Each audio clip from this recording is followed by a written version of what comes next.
All right, let's talk about Bohr diagrams. What this is all about is us trying to now arrange and represent a model of an atom based on the information that we're given here. And when it comes to the atom, what we're really looking at is the arrangement of electrons as well as the number of protons and neutrons that would be found, again, in the nucleus or in the middle of this atom. Okay, so let's start.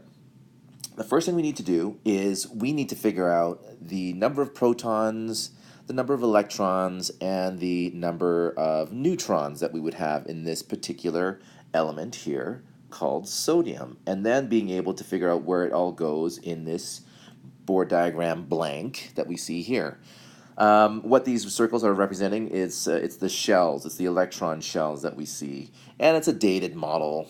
We don't really think of it like this, but at least it helps us understand why elements do the things they do is when we start looking at their electrons. So we still use this. These are going to be shells. All right, let's take a look at the numbers of protons, neutrons, and electrons. So I'm going to actually just draw this in here. Hang on a sec.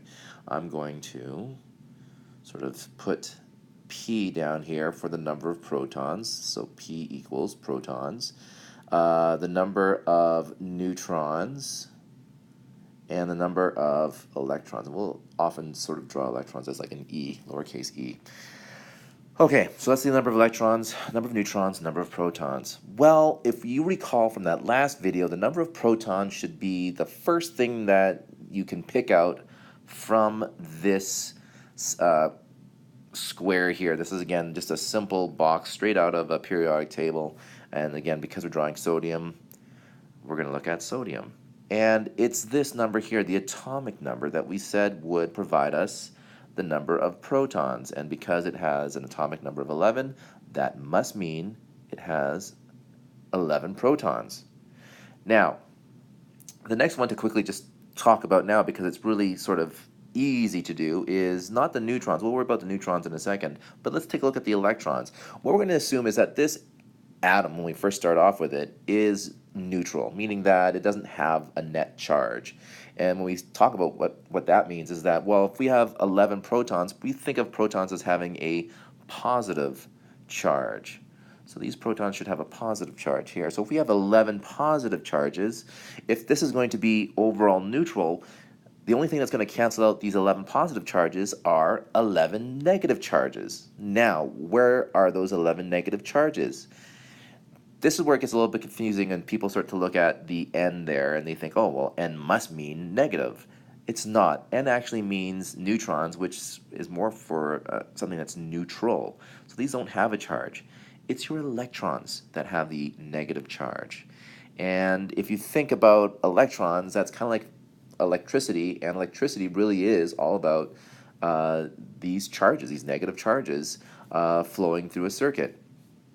So that's one way to try to remember that.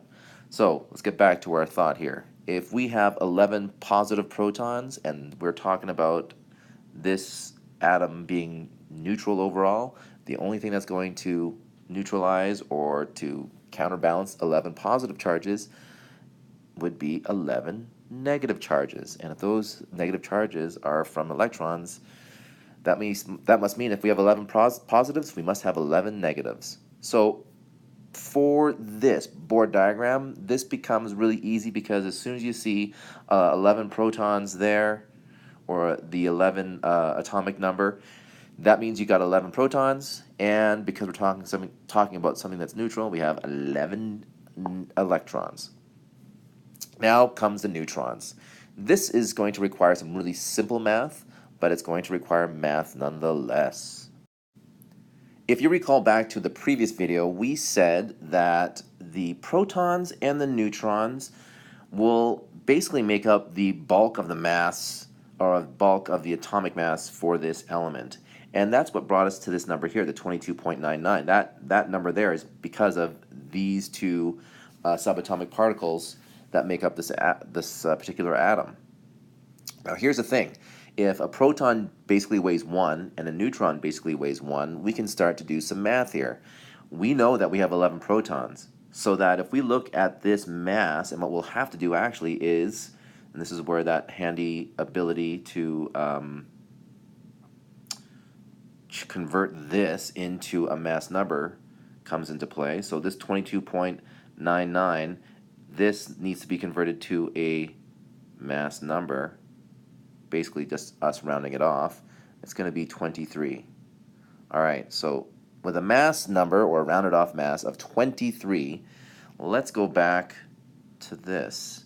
We know that of this 23 here, 11 of that 23 is the result of protons. That must mean that whatever mass is left over must be the result of neutrons. And if we know that the neutrons weigh 1 each, this really becomes a simple subtraction question. If the total mass is 23 and we have 11 of that 23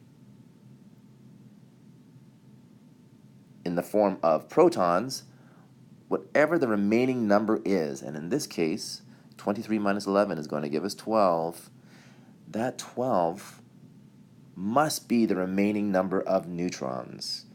So take a look what we've done.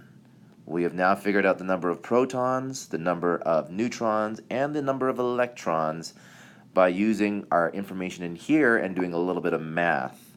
Now it comes time to plotting this information onto our Bohr diagram. Well, that comes back to our understanding about where these subatomic particles are found. Protons and neutrons are found in the nucleus.